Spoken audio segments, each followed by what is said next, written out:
कैसे हाल चाल? सब ठीक बा। कहाँ हुआ था? पहले थोड़ा दिव्य का था ही। अच्छा जैसा हमने बोला कि खिड़किया में कौन सी रोपेला है जा?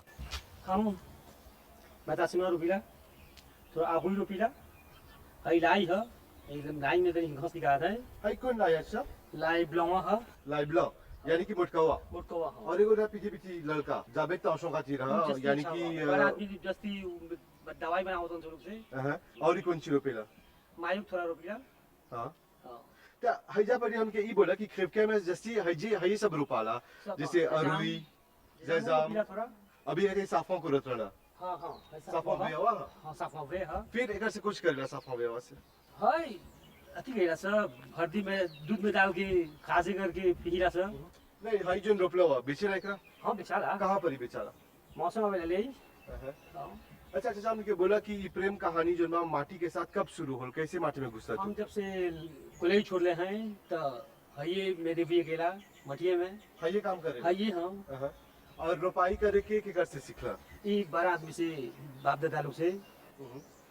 अच्छा अभी जगह था हौजा पर ही डेयरी कोड लगा हुआ डेयरी को जोली कोड दिला हुआ और अभी हौजा से फिमिया के महका होता मुर्गी के फिमिया के हाँ मुर्गी के हूँ कौन सी रोपा था हौजा? उमे आहुई रुपत है वो अरुई रोपे के टेक्निक कौन सी है? रुई दरी कोरबा एगो एनपीए घारा एनपीए कोर देबा अब दरिया में डाल देबा का फिमिया डाल देबा अब तोप देबा अब जला एनपीए के बारा हो जाए तो थोड़ा माटी डाल दियो कर में नहीं थोड़ा नीमक डाले पहला तब माटी के चढ़ा देवल जाला थोचन अब तैसे बढ़ जाए अब धुआं मुआ ले अब फूल होकर माटी चढ़ा दे। हाँ फूल माटी चढ़ा के मतलब है यानी कि जब ऊपर चढ़ेला तब माटी डले जा तब ओको पुतिया होई तब मोटाई ऐसे माटी नहीं चढ़े तो पुतिया नहीं मोटाई। पर अभी जगह थे जा कॉन्फिनमा के बाद जोन बात है अरुई तनी खाबात पहने ले बात तनी महंगा हो तनी महंगा हो गया। अभी मानना कि कोई एगो जेनेस बा कोई एगो बिजनेस करे के हाई में अरुई में कौन से देबो? हाँ अच्छा बा खेती करल में बहुत फायदा बा और हम ये तो बाप दादा में खेती करके तना ना बार आगे गेल ऐसा। हाँ अच्छा हाई तो बता देला कि अरुई कैसे ओकर रोपाई होला कैसे माटी खोजेला लरम माटी खोजेला लरम माटी खोजेला यानी कि बस हाँ आज खाए के चाहे डालेगे फूल होगा जल फिमिया होगा नेपुत कोनो ताफे होगा चाहे डालेगे मटिया में। हाँ कौन फिमिया डालेला कौन के फिमिया? हम फिमिया फूल से भी गएला पसी अभी तक गाय नहीं पोसेला तो फिमिया नहीं मिलेला फिमिया फूल में डालेला समी सब कोई से भी गएला जा। हां अभी तक बोल देला कि अरुई कैसे रोपाला हाई जोन साफों वे आई कुछ रोपाला इकर हाई को बुतवे रोपाला लला हाई साफों वे भाई को बुतवे डाल दे दुगो बुत डाल दे को दरिया में हो जाए घर यानी कि सुखल चाह डाले कि कंचोवे से बजा नहीं कंचोवे कंजरो खड़ला हुआ हां हां ये जो रोबा तो हो जाए हो जाए और ऊ कैसे माटी खोजा कैसे ओकर टेक्निक कैसे रोपे के? पागई जैसा एनपीए पर गहरा को देबो कैसे आहोई को रोपा था उसने पागई रोपाला वो मैम रफे हां और कुछ देर पहले बता छिनवा बोला बता छिनवा कैसे रोपाई बता छिनवा रोपाला ऊ काटपुस हला दुगो बिया डाला एगो फुसे में तर एगो प्लौवा में मान जो चार गुदरी रही गाते वो करिए फांसी रही होनियो से यानी कि बिया रोपाला ओकर बिया किसान रहेला बिया छोटा रहेला जला कैसे बोला दाल चिपवा से तनी सुल्फो उतना बड़ा रहेला। अब ये अगर बिया कहां से आवेला? उ लासेन से मंगावेला से बुआत से बेचाला हो एक लीबर कैसों भी है बुआत। ओके यानी कि हम सोचली बता छिनोए जरी जैसे बोला था अरुई नहीं बतात रोपाला धला लालियान से है लंदे है नहीं रोपाला है बिया रोपाला। ओके और कितना बड़ी से बता छिनवा रोपेला? बता छिनवा हम एगो 4-5 बड़ी से रोपीला। हां और कैसे ओके रोपाला धला कैसे बता एगो प्लॉ बना देला निमन से त 4 गो फूस से डालबा एगो प्लॉवा में वो जिसपुस पर पसी वो मोटाला त कोरे के फासे रही नहीं तो भोंक देबा जिसता स्वाद ब्लेसे कर देबा छोट कोसते रहबा तो ब्लेसे कर देबा और वो अथी में प्लॉ में प्लांटाला और फिले होला पागई से बतात जमेला। हां सब कमती फिले होला जैसे बतात में आइयोला उ नहीं होला। त चाचा अभी हमनी के बोला कि बता छिनवा के ओकर बिया जब डाल देबा दाल छुपा के तनी फोर रहेला और एगो प्लॉ में 4 गो बिया डालला और उ फिले होला ढेर कम की और कितना महीना में उपारे हो जाला कैसे जन में उपारे हो गलबा? जब फुला जाए और बिया होला तब बीवा पारे होला त मान जो उहु पारे होता। हां यानी कि लालियान में बिया होला नहीं होई त ऊपर फैला है बस सब लनिया में बिया नहीं होला। हां अभी के से जो में प्लांट बा त बिया कमती हो जला गरम के लिए फुक में जस्ती प्लांट डाला ओके वो हारी से पारे हो जाला लिबिया में तार दी गएला जमो के तार दी गएला जला लेता लगेला ओकर कोनो सीजन है रुपए के हाँ गरम के लिए बुक में प्लांटाला उ जस्ती और लिबिया में रोबता वो कम की होइला कम की होला तो अभी सेक्टाम में मन जो प्लांटाला सोक्टाम उक्तो में जस्ती दुकाला और बतात शिनवा का कर मौसे कौन सी है कहाँ पर कर मौसे हाँ मोबिस में बिचाला बिचाला कॉफी दलाला मौसम गुलेला ऐसे जो आदमी खाला हाँ जस्ती खाला हम सर ऐसे जस्ती कॉफी जस्ती भी लिखोल अभी तो कॉफी में तो नहीं चला था उसान ढेर नहीं चला कौन फायदा होकर फांसी लगोरेगे फांसी लगोरेगे और ढेर मेहनत नहीं है घर में और अभी जो से मैं दवाई छाना डालेगी मैं दवाई नहीं देना नहीं उसका पतवा सूखा जला ओके यानी ओकर पत्ता के साथ पोतेजे करेंगे पोतेजे हाँ और हजा पर फोली ठंडा के जस्ती डाला फोली के बाद डाला पतवा के चीनी गया लगा यानी कि हजा ठंडा के इलाका है जब वो लासेरा पड़ेला हाँ। तो पतवा में मला धर मला देला धर ओके और चाचा हाई जोन अरुई है और जोन हरदी है ओकर सीजन कौन सी है हर्दियाँ मन जो उत सिक्ता में प्लांट डाला हर्दी उत सिक्ता में यानी कि जैसे जिजाम प्लांट था उसने पागई हवेली पुकुआ में प्लांट बता और जेजाम भी उत सिप्ता में रुपा हाँ तो हयो मैम जाफे है ओके मैम जाफे हाँ मैम जाफे मैम लेता में प्लांट डाला यानी कि जोन साफावे और जेजाम मैम फामी है मैम फामी होता और यो मैम जाफे है वो मैम फामी मैम फामी वही से सब फामी खिबकिया में मिलेला हाँ जी हजी में मिलेला हाँ जस्ती प्लांटेशन हजी होला तकब जनबा की साफावे और जेजाम पारियो गलबा थे ओका पता सूख जाला जब मुँह के पता सूख जाए और हयो के पता कहाँ सूख जाएगी ओके और पतवा सुखा जाता हो वो जोन का नीचे बा हो सुखा जाला नहीं नहीं पागई वे रही हाँ। सुखाई नहीं हूँ हाँ तो माना कि एगो व्यक्ति जोन बा अभी देख लिया कॉन्फिनमा में हाउ जेजाम तान बेचत रहलन सा लैंग्वेज के अथिलियन तान रहल तो उ पारे हो गल बा हो सकबा से भी करे कि जोन आतान करबा जोन पारे हो जाला नहीं नहीं उ सब सेवी करे जोन तनु बा उ सेवी करबा काजे करके उड़क दस सब पू मेर के फ्रिज में रख दे उ सब सेवी करे बस अभी के ता उसने होता सब कोई लेता नहीं बा फिर में काजे करेगी तब काजे के मुनिनेक्स में डाल के काजे के फ्रिज में लामुक भर के रख दे होता हूँ तो जाना जहाँ भी जेबा बाजार में या कहूँ पर जब चुचो बेचाला तब बोलन सा prends de जेजाम खरीब के prends de safran खरीब के जैसे कि वजह खरीब के पब्लिसिटी होला काहे ऐसे है हैजा के जिठाम नदाम बहुत ही मन है बढ़िया बढ़िया यानी कि ओकर में परफे भी बा तीता भी बा अच्छा अच्छा हजा पर देखते एगो गांची बा कुंज के गांची है बोकला से है बुकरा के बोकला तभी गाव गला ढेर कोई नहीं रोपीला कैसे रोपलाई है हमारे को दोस्त दे रहा बिया 10 को बिया दे रहा तो भी प्लांट दे रही मामा अब हम गांची करा बेकरा बिवा के धलम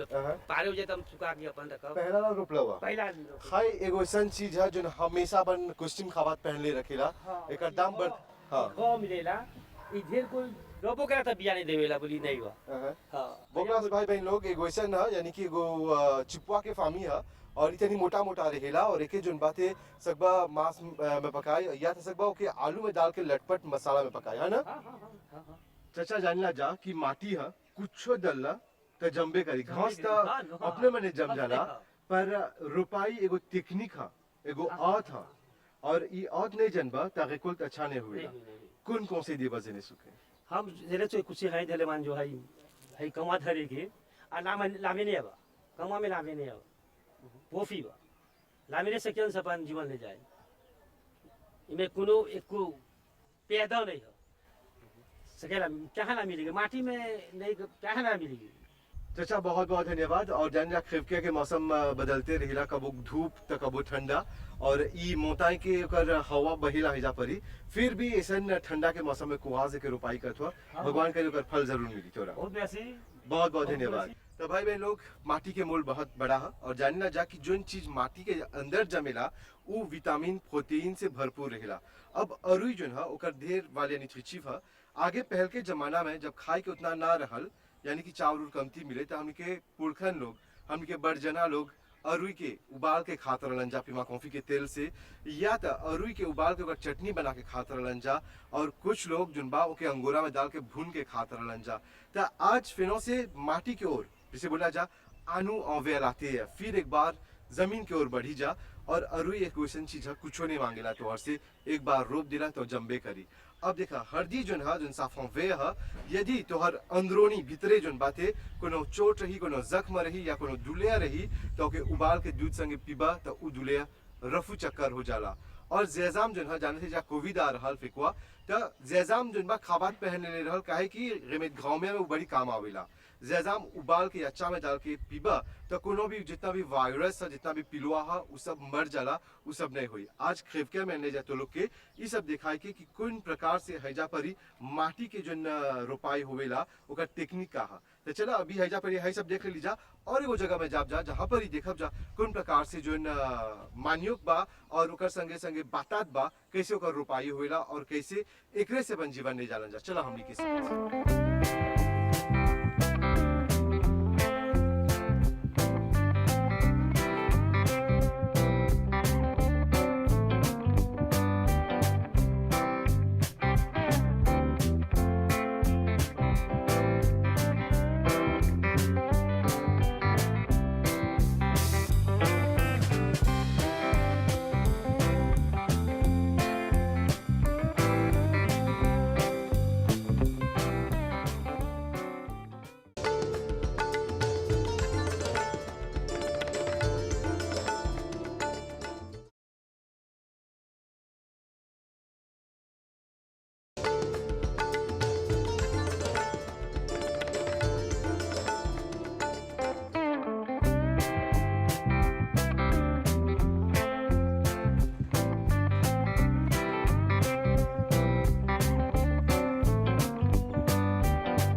नमस्ते धरम भाई। कैसे बाल चाल अच्छा बा।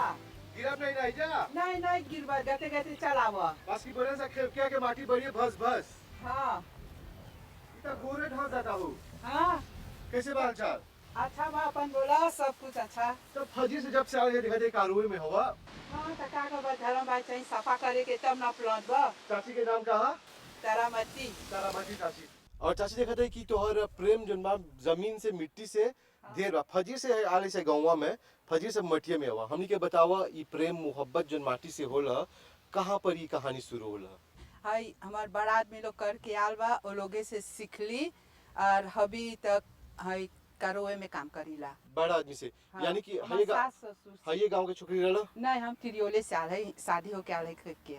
तिरियोले से खेवके आइला। हाँ महई था एगो लंबा कहानियां कहे कि त्रियोले तो लंबा गांव है। हाँ। और गल सप्ताह हमने त्रियोले गरली सा आज देखा तो और मायका से के ससुराल में आई सा। हाँ। अच्छा हमने के बोला जब शादी करके आया था गांव कैसे लगल और कैसे सोचला कि तू भी हाथ दलबा माटी में। हम नहीं सोचले रही हाथ में माटी डालब तब यहाँ देखली हमारे ससुर लोग हमारे सास लोग सब कोई प्लॉट आश्रम करत रहल तो अब वो लोगे से सीख लेली। हमार बूढ़ा भी रहल तो वो भी काम करत रहल तो संगे संगे लामे देवत रहली। और हाई जितना भी खेत बा तोरे है सब खेत हम जमीन तोरे है। हाँ, अच्छा हमने के बोला कि कुंच रोपेला है जा परी मायोक बातात आहुई जजाम और ये रोपिला से। अच्छा अब एक एक करके हमने के टेक्निक बताइए हाँ। कि कैसे रोपेला मान्यो कैसे रोपेला। मायोक सफा करके दरी मार के तब फुर्सते करके तब रोपाला। तो अभी हाई जोन फूसे तो अब हाँ देखा था खाजी सुनेल है हाँ खाई ससुराल दे रहा नहीं नहीं नहीं नहीं फुर्सत हजे के हाँ हजे क्या हाँ। हम बड़ी ससुर दे रहा जे शादी करके वाले जे कारों में के घुस। अच्छा हैया के माटी खाली खूबे भस भस बा हाँ। खाली दबते ही निकल जाता थे और हाँ। पता जेफो नहीं करे के और नहीं, माटी नहीं। जोन बा खूबे भस भस बा दिखती भस सर। भस बा। और हाई जब मटिया पारी कर जाओ दरी तैयार कर बोले सा माटी के बड़ी मोल बा हाँ मान्यो के कुछ रुपया मायो के डंटी मान्यो के डंटी डंटी रोपाला यानी कि जोन डंटिया अभी उखड़ बा उही रोपाई। और कैसे जन बा कर डिस्टेंस कैसे करेला नहीं तो हमनी के अपने टेक्निक को समझावा मानना कि हमनी कबो नहीं जाना से कैसे रोपाला हाँ, नो भी हाँ। सही सा हाँ, हाँ। अभी हमके मन बात सीखे के कैसे प्लॉटिला हमनी के बताओ। पियोज से ऐसे फुर्सते करके पियोज से डारी को इतना इतना दूर पर यानी कि दरी को कनाल नहीं। हाँ नहीं दरी कोड़ के ऐसे हम्म। तब डंठी काट के ऐसे लंबा लंबा लंबा यानी कि डंटिया खड़ा के नहीं जाला जाला नहीं। कि ऐसे लंबा के सुतावल जाला। हाँ ऐसे के हाँ। दरी में डाल डाल ते जब ई डंटी डाल दिला फिर हाँ। उसे टोप देवेला हाँ। कितना माटी से टोपेला ओकरा थोड़ा सा माटी से जमी जोरी से ढेर माटी डलबा तो नहीं जमी थोड़े से। और कितना दिन में उ जम जाला एगो 1 महीना लगी जमे के। एक महीना में ओकर अथी निकल जाला कर दिया। हाँ जैम निकल जाएला 1 महीना में। हम्म। तब जैसे थोड़ा सुन बड़ा हो तो सब घास निकाल के ओके नमक डाल दा, तब ओकर माटी चढ़ा अब दा। मान्युको में नमक डालाला। हाँ कोई नमक डालेला। tres vende। उ नमकवा काहे डालाला? जमे जस्ती ओके लाफो जोली लंबा मोटाई। पर कहूँ कहूँ देखला है मान्युक के झाड़ जोन बा हमर से ऊंचा बा, पर हैजा सब मान्युक के डड़ी जोन बा छोटा छोटा बा, काहे है? यहाँ के क्लीमा यहाँ के माटी वे ऐसन है। ओके। हाँ यानी कि डंटी वो छोटा होला तो मान्युक लंबा बड़ा होला। बड़ा होला। अच्छा चाची हमने के बोला कि कितना दिन में ई जब मान्युक के डंटी रोपला कितना दिन में वो बड़ा होके बैठ जाला? 8 महीना 9 महीना में पारे हो जाए मायूक। 8 महीना 9 महीना में। हाँ तो पारे हो अभी जाए। जब अभी रोपला तो 8 महीना 9 महीना में मान्युक मिली। हाँ तो यानी कि मटिया फिर बाद में फिर से मान्युक के जलबा में कुछ करेला। खुशी मायूक रोपा और खुशी दूसरा चीज रोपी सकबा में जोन तोहर मर्जी रही रोपी के। बोलन से कि अबरी जब मान्युक डाल देली तो आवत कितनी कब मान्युक डाली चर्ची चाहे डाले के? नहीं मायूक पर मायूक बातात जब रोप देबा तब देजम तू बातात नहीं सकी हो मायूक हो जाला। और हाई ओकर कौन वही थे कौन मान्युक है? हाय मायूक जीबिया है। मान्युक जीबे यानी कि जब हाँ। बुई करवा तो वो फोन होके पियर हो जाला। पियर हो जाला और- और खूब गल जाला। हाइजा के मान्युक की कौन स्पेशलिटी है कि मॉरिशस भर में हाइजा खेवकिया के मान्युक पसंद करेलन सब? यहाँ के मायूक कैसे जीबिया है जस्ती फोडा और जस्ती अथी रहेला बुई करबा त गल जाला जोली मायूक। तो मान्युकवा जब बैठ जाला ओके हाँ। कोड़ देवेला हाँ। कुछ करला ओकर से? नहीं बेच देला सा बेचिला। हाँ। कहाँ जाला हाइजा के मान्युक? बाजा मौसम लोग आके ले जाला घर से। लेके जालन जा। हाँ और जानेला कि मान्युक से दूसर चीज भी होवेला? कैसे हो जोन गातो आरू ही बेचाला वो मान्युक रापे करके जाने से? बुस्कुई मायूक दूध में मायूक पकाओ बुई करके खा। गालेट भी बनेला ओकर गालेट हाँ पुजिन से पुजिन, करलवा हाँ कबो से करलवा? मायूक के पुजिन नहीं बनैली है गाले दूध में है सब बनैली सब बनेली ऐसा, हुआ। हाँ अच्छा ई तो रगल मान्युक के बात। अब हाँ। बात करी जा बातात के। हाँ अभी दिखा दे हो जा परी जब आवत है तो खाली सगरो लत्ती लत्ती बा और वह अभी हाल में उखड़ला हुआ मटियो भस भस बा। हाँ उ जोन भा बातात कैसे रोपाला ओकर? बातात ऐसे दरी मार के ओकर लालियान रोप देबा ओकरो में नमक ओ ओकर बातात ने प्लॉटाला लालियान प्लॉटाला। लालियान रोपाला। ओके। हाँ और लालियान उ कब कौन महीना में रोपाला? ओ ओकर दिन है जब खुशी रोपबा भरती बरिस। भरती बरिस। और जब डाल देला लथिया फिर हाँ। कुछ करेला ओकर से? जब लथिया रोप देवब तो एगो एनमुआ में नमक डाल के ओकर में माटी चढ़ा देवब और तब वो अपन एगो 4 महीना में बातात पारे हो जाए। और हैजा के बातात के स्पेशलिटी हम बातात गेजा बोला जाला ना? हाँ बातात वो के मूव जाए। मूव लाल लाल रहेला। हाँ मुंह लाल लाल। हाँ। और ओके किसन माटी चाहेला बाततवा के? कैसनो माटी रहे उ जब होई के रही तो यहाँ के माटी में सबे चीज होला। यानी कि कोनो बिया दलबा खेवकिया के माटी में तो जम जाला। जम जाला। अरे वाह। हाँ। तो हाई तो होगल बातात। अब हमने की बोला कि हौजा पर जैसे जेजामू रोपला हुआ हाँ वो कब रोपाला कैसे रोपाला और कब रिकुलती होला? जजाम फुसेते करके ओकर ऐसे दरी मार के नोवा में जजाम रोपाला जैन जूलियट उत में पारे हो जाला।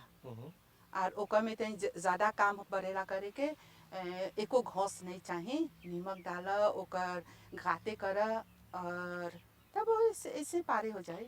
अभी जैसे बोला दरी कोड़ला हाँ। कौन ची रोपेला ओकर जेजाम के? जजाम हुए रोपाला छोटा जजाम। यानी कि ओकर पुतिवे लेके? हाँ ओकर पुतिवे लेके उ बड़ा रही हम्म। तो के तूर के छोटा करके रोपबा। तो उ बियावा प्रिपारे होला कि खाली ऐसनी जो माटी में से मिलेला होबे रोपेला जा? नहीं जो माटी में से मिलेला हवे पे पाके नहीं हुई तो उ तो जजमुए है ना। जजमुए तब वो बड़ा रही तो के तूर के छोटा करके तब इसे दरी में डाल के रोप देबा। और उ कितना महीना में पनपेला कितना महीना में बढ़ेला? एनमुआ से जस्ती लगेला जमे के जब जम गल तो वो अपन होई बड़ा होई करी से मजा जुलियट में पारे हो जाला जजाम। कैसे जनबा गो जेजाम पारे होला? वो गछा अपन मने गिरे लगी सोन हो जाए पतवा अपन गछा गिरे लगी। यानी कि उ सूखे लगेला सूखे गछा लगेला तब जनबा? गछा हाँ और कबो कबो देखला जा कि ढेर कोई लेता में नहीं का बारलन सा और गछा ने गिर जाला हाँ फिर जाके ओके जब कोरबा तो वो हमेशा मटिया के नीचे रहेला। मटिया के नीचे रही तो उ जजाम सुते हो जाला। जेजाम सुती। हाँ। अच्छा हमने के समझाओ जेजाम सुती हुआ कौन सी छटके लगा?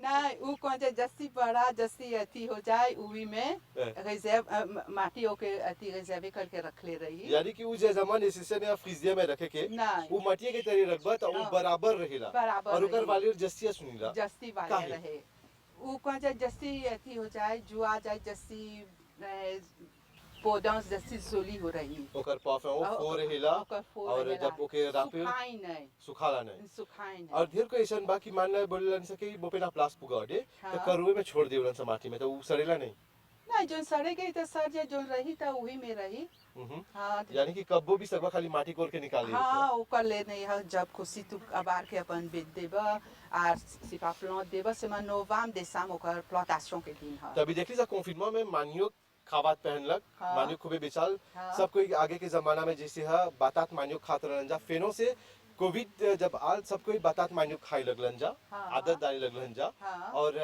जेजाम जुन बा ओके तो कंछवे तनुए कबाड़ के बेचत रहलन सा हाँ। और ये 300-400 लीबर बेचात रहन हाँ त जेजाम में कौन चीज बा जोन हमनी के बचा के रखेला हमनी के सुरक्षा करेला चा में डलबा सर्दी खोखी रही तो यानी कि गरम है गरम करी सब तकारी में जजाम डाला सब से पीस जजाम लाई सभी चीज में हाँ। तो चाची अभी जब इतना कुछ बोल दिला हाँ। जानना जब एगो गांची प्लांट बा हाँ। तो के छोटा से देखबा बढ़त बाते हाँ। और बा कब वो बैठी कब देखब हाँ। तो हमरो मन बा देखे के कैसे बैठेला हमनी के बताओ अभी हैजा के जोन मायो का बैठ गल बा यहाँ अभी खूब नहीं पारे होल बा ते छोटा बा हाँ। एगो दूसर कारो बा ऊ में जस्ती जोली लंबा लंबा अति होल बा कितना लंबा चला तो हुआ बताओ चला कैसे बा तो अभी जाके हौजा पर ही देखब जा कि हाँ। कौन प्रकार से चाची जब या बोला था कि माने को ऐसा लंबा लंबा होला अभी जाके हाँ। देखब जा कि सच्चे है कि झूठे काहे कि ढेर कोई बोलेला कि माटी जोन बा ओकर में एगो शक्ति बा कि हमनी के अन्न देवेला अन देवेला और माटी में हाथ डलबा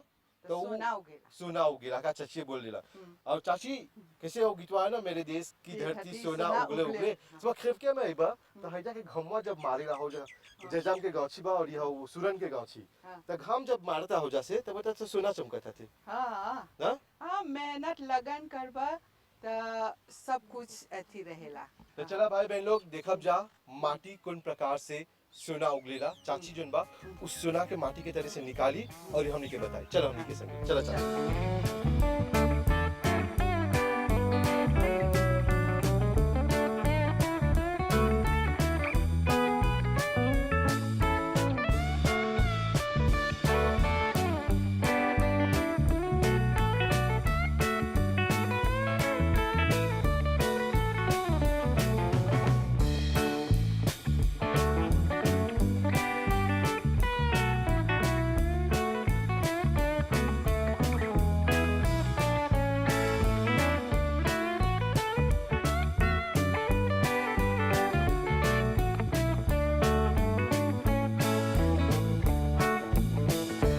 ये हाँ प्लसवा चाची हाँ हाँ ये यानी कि हजे पर ही बैठ गल बाकी हाँ हाँ ये पारे हो गल बा इसे यानी कि हये में सोना उगलल हुई हाँ ये में अच्छा अभी एक ही जोन बात है कबारी के चल हाँ ये देखा ऐसे बिया सब हो जाला ये देखा बिया हाई बिया प्लांटा ला ना बिया नहीं प्लांट ऐसे पारे हो जाला तब अच्छा चाची जैसे कि बोला हैजा पर ही बीघा से मान्योक रोपेला हाँ यानी कि तू ही हमेशा रेकुलते करेला हाँ पर आज हम चाहती कि हमके सिखाइबा कैसे रेकुलते होला हाँ कैसे रेकुलते करेला एकरा एक कबाड़ के देखा नहीं सबसे पहले दिखा है हाई गौचा के ओकर पत्ता तुरला हुआ हाँ। यानी कि हाई सब छत तुरे के काहे तुरा जला है हाँ तब ऐसे सकबा कबारे यानी कि हाँ। लिस्पास मिली लेस पास मिली पकड़े के ओके तब कबारा यानी कि अभी हाई के तूर देले हाई हाँ सिखत है यार हाँ सीखा हमेशा तू उखड़ ले हुआ आज हम कबारब हाँ। भगवान के नाम लेके देखब सा कौन सी बाइका नीचे कौन सी हाँ। अपनी जातान करेबा हाँ। समा का बोले खबर है तो में फा हाँ, है कबार यानी कि हाँ। कैसे पकड़ा जाला हाँ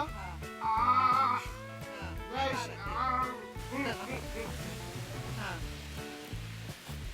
सीधा घींचा जब मैं टूटी ना सीधा हाँ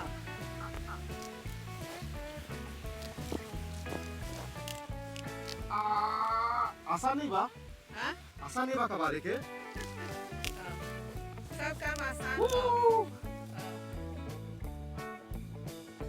भाई बहन लोग हाँ एकरे बोल जरा माटी के मोल हाँ यानी कि एगो छोटा कुन डंटी दला माटी में हाई देखा ठन ठन हाँ कई बार को एगो दूली बस से जस्ती हो शू मामा सच्चे के बोला इतना लंबा लंबा बा एगो आइता है कोई नाम है मायुक जीबिया अरे जी भैया हाँ चाची को बात बोली हाँ अभी जितना डंटी बा हाँ। रखे हमने मान्युक प्लॉट अब अच्छा और ये हाई तो माटी के नीचे लगल हाँ एकरो घींचा